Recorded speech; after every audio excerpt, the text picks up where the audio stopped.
তাজমহল, লিখেছেন বনফুল বা বলাইচাঁদ মুখোপাধ্যায়।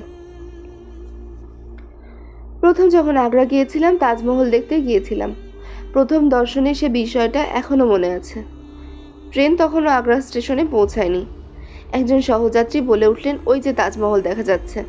তাড়াতাড়ি জানালা দিয়ে মুখ বাড়ালাম। ওই যে। দূর থেকে দিনের আলোয় তাজমহল দেখে দমে গেলাম। চুনকাম করা সাধারণ একটা মসজিদের মতো ওই তাজমহল। তবু নির্নিমেষে চেয়ে রইলাম। হাজার হোক তাজমহল তো শাহজাহানের তাজমহল।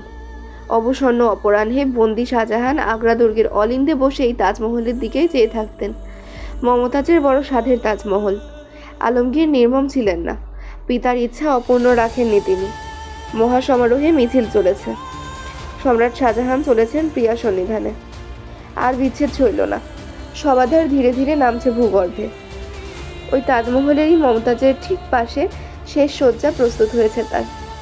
আর একটা কবরও ছিল, হয়তো এখনো আছে, ওই তাজমহলেরই পাশে, দারা শেকর।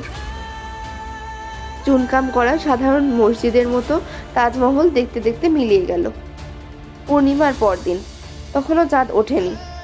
জ্যোৎস্নার পূর্বাভাস দেখা দিয়েছে পূর্ব দিগন্তে।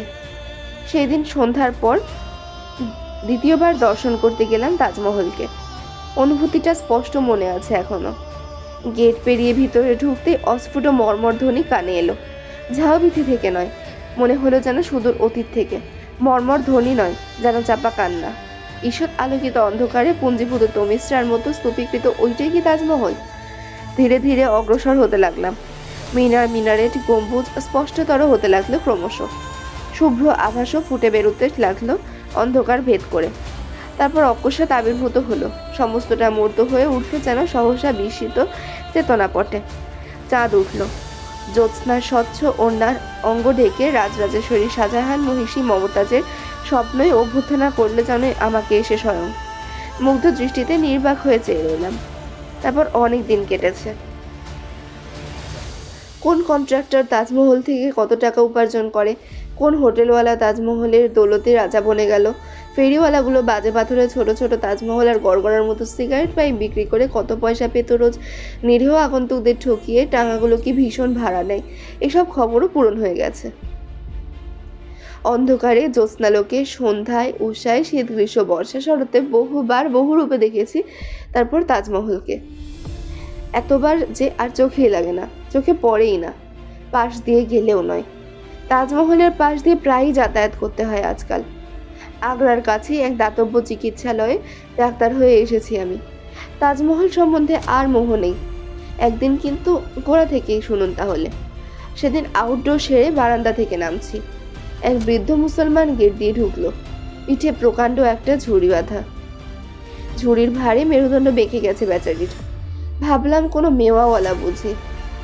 ঝুড়িটা নামাতেই কিন্তু দেখতে পেলাম ঝুড়ির ভেতর মেওয়া নয়, বোরখা পরা মহিলা বসে আছে একটি। বৃদ্ধের চেহারা অনেকটা বাউলের মতো, আলখাল্লা পরা, ধপধপে সাদা দাড়ি।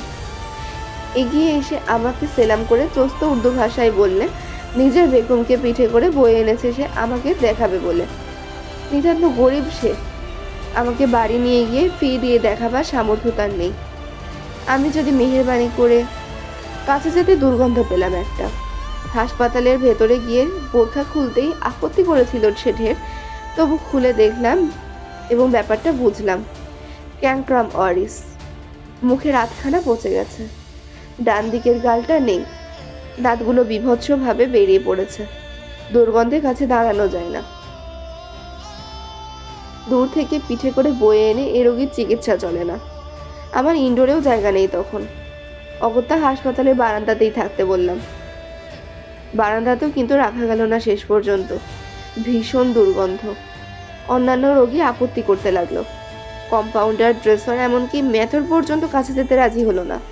বৃদ্ধ কিন্তু নির্বিকার, দিবারাত্র সেবা করে চলেছে। সকলের আপত্তি দেখে সরাতে হলো বারান্দা থেকে। হাসপাতালেরই কাছে একটা বড় গাছ ছিল, তারই তলায় থাকতে বললাম। তাই থাকতে লাগলো। হাসপাতাল থেকে রোজ ওষুধ নিয়ে যেত।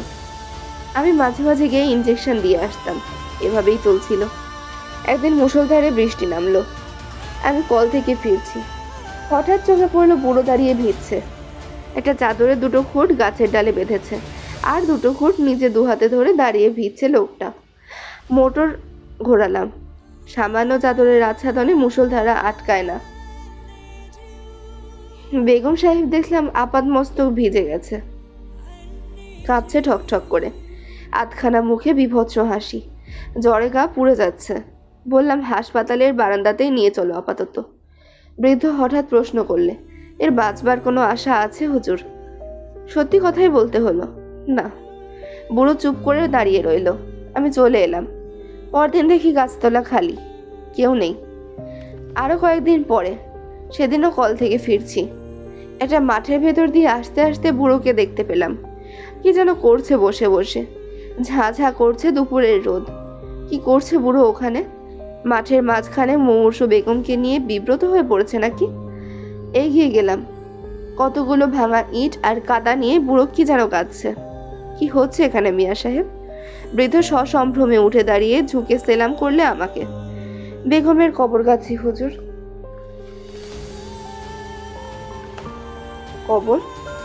হ্যাঁ হুজুর। চুপ করে রইলাম। খানিকক্ষণ অস্বস্তিকর নীরবতার পর জিজ্ঞাসা করলাম, তুমি থাকো কোথায়? আগ্রার আশেপাশে ভিক্ষে করে বেড়াই, গরিব গর্বয়। দেখিনি তো কখনো তোমাকে। কি নাম তোমার? ফকির শাহজাহান। নির্বাক হয়ে দাঁড়িয়ে রইলাম।